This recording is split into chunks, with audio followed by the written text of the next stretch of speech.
saya sampaikan kan, jangan dicampur aduk, ada wilayah politik, ada wilayah olahraga.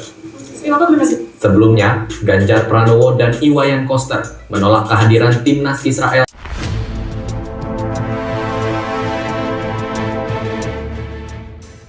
Dalam pernyataannya, Jokowi menegaskan bahwa Indonesia merupakan negara demokrasi. Namun, Jokowi juga menegaskan bahwa persoalan politik jangan dicampur adukan dengan olahraga. Pernyataan itu disampaikan Jokowi pada Jumat 31 Maret 2023. Ini negara demokrasi. Yang paling penting jangan dicampur adukan. Saya sampaikan kan, jangan dicampur aduk, ada wilayah politik, ada wilayah olahraga. Sebelumnya, Ganjar Pranowo dan Iwayan Koster menolak kehadiran timnas Israel dalam Piala Dunia U20. Oke ya, itu berita terbaru komentar Presiden Jokowi menanggapi atau menjawab pertanyaan para wartawan terkait dengan penolakan Gubernur Ganjar Pranowo dan Gubernur Bali Wayan Koster atas penolakannya terhadap timnas Israel yang berdampak kepada dibatalkannya Indonesia menjadi tuan rumah. Terlihat jelas bahwa Pak Jokowi sangat kecewa. Ini orang tahu-tahu nih begitu ya. Dari jawabannya Pak Jokowi ini sangat tegas, jelas bahwa Pak Jokowi ini kecewa berat dengan dua gubernur ini karena mencampur adukan urusan olahraga dan urusan politik. Kalau Pak Jokowi itu dalam posisi yang tidak mempersoalkan, tidak masalah, pasti komentarnya tidak akan begitu. Pasti komentarnya datar-datar, mari kita jaga kondusivitas, yang sudah ya sudah, kan begitu. Tapi kan tidak, Pak Jokowi tegas, jelas, kelihatan masih sangat kecewa atas dibatalkannya Indonesia menjadi tuan rumah Piala Dunia ini. Dan sama sekali tidak ada kata-kata, tidak ada diksi menerima atas apa yang telah dilakukan oleh dua gubernurnya itu. Saya kira ini gejala dan situasi kondisi menjelang pemilu 2024 semakin mengerucut. Semakin jelas petanya siapa berada satu barisan dengan Pak Jokowi dan siapa yang sudah berhadapan-hadapan dengan Pak Jokowi. Memang kalau menurut saya keberanian Wayan Koster dan Ganjar Pranowo menolak timnas Israel tanpa berkoordinasi dulu dengan Pak Presiden, ini menurut saya memang sudah di luar jalur, ini di luar track yang sangat jauh menurut saya. Karena kita tahu bahwa ini perhelatan internasional yang mempertaruhkan nama besar bangsa Indonesia, bukan hanya Jawa Tengah, bukan hanya Bali. Ini bukan urusan Jawa Tengah, ini bukan urusan Bali, tapi ini urusan Indonesia. Karena menjadi tempat pertandingan negara-negara lain. Kenapa kemudian tiba-tiba berani membuat sebuah keputusan tanpa berkoordinasi, tanpa harus minta izin, minta restu kepada Pak Presiden? Ini menurut saya tidak masuk akal kalau tidak ada tendensi dan kepentingan politik tertentu. Tidak mungkin. Artinya pasti ini ada skenario besar terkait politik tanah air menjelang pemilu 2024. Menurut saya begitu. Iya, mengapa saya katakan bahwa Ganjar dan Koster tidak koordinasi dengan Presiden untuk perhelatan, untuk acara nasional, bahkan acara internasional. Ya kalau koordinasi kan tidak mungkin Pak Jokowi ngomong begini. Kalau memang statementnya Wayan Koster dan statementnya Ganjar Pranowo adalah statementnya pemerintah pusat atau statementnya Pak Jokowi, kan tidak mungkin Pak Jokowi ngomong begini.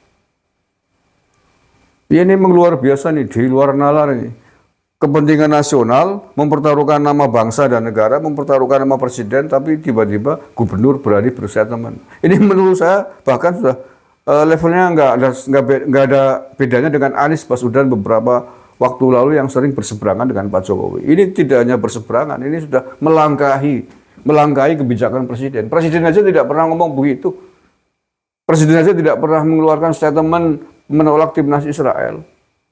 Presiden justru ingin agar ini terus berjalan lancar tanpa harus dicampur adukan politik dan olahraga kok malah. Gubernurnya kemaki, gubernurnya ngege mongso, ngelangkai apa yang menjadi kebijakan presiden yang berdampak akhirnya kepada pembatalan Indonesia oleh FIFA. Dan ini menjadi resiko besar yang terdampak bukan hanya Presiden Jokowi, yang kena getah bukan hanya Presiden Jokowi, tapi juga seluruh stakeholder yang terkait dengan pagelaran Piala Dunia U20 itu. Sudah saya bahas dan sudah banyak yang bahas tuh. Apa saja dampaknya, kerugiannya atas pembatalan ini.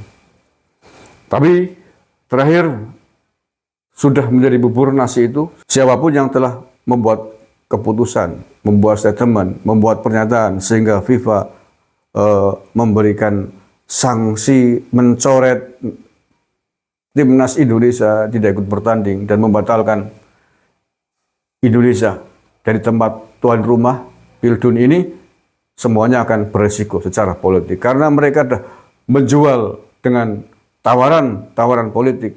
Mereka telah menjual dengan kepentingan politik atas statement ini, maka anak-anak Garuda Nusantara, rakyat Indonesia, khususnya para supporter pecinta bola, pasti pun akan memborongnya, akan membelinya dengan harga politik yang sama.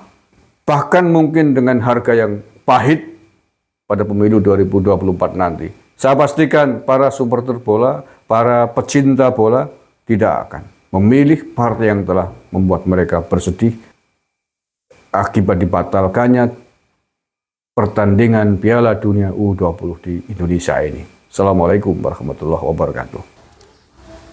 PDIP dan para pendukungnya, termasuk para pendukungnya Ganjar Pranowo, sejak kemarin masih terus sibuk membela diri, mencari-cari alasan bahkan kalau menurut saya terkait dengan pembatalan Indonesia menjadi tuan rumah Piala Dunia U20 oleh FIFA. Dicari ke sana kemari. Dari awal masalah Soekarno, masalah prinsip Indonesia, Israel, Palestina. Argumentasi Soekarno. Tampaknya itu nggak kena, ganti pakai alasan Kanjuruhan. Katanya gara-gara tragedi Oktober 2022 ya ini tragedi Kanjuruhan, FIFA membatalkan. Nah ternyata bukan, nggak kena. Beralih lagi pakai alasan keamanan. Katanya kalau diteruskan ada Israel, timnas Israel ikut bertanding di Indonesia nanti takut kadrun ngamuk. Ada ancaman teror dan lain sebagainya. Itu tiga alasan itu bergulir mutar. Dijadikan alasan untuk membela diri, untuk niatnya mungkin menghapus kesalahan Ganjar Pranowo dan PDIP, tapi tidak akan mampu itu. Gitu.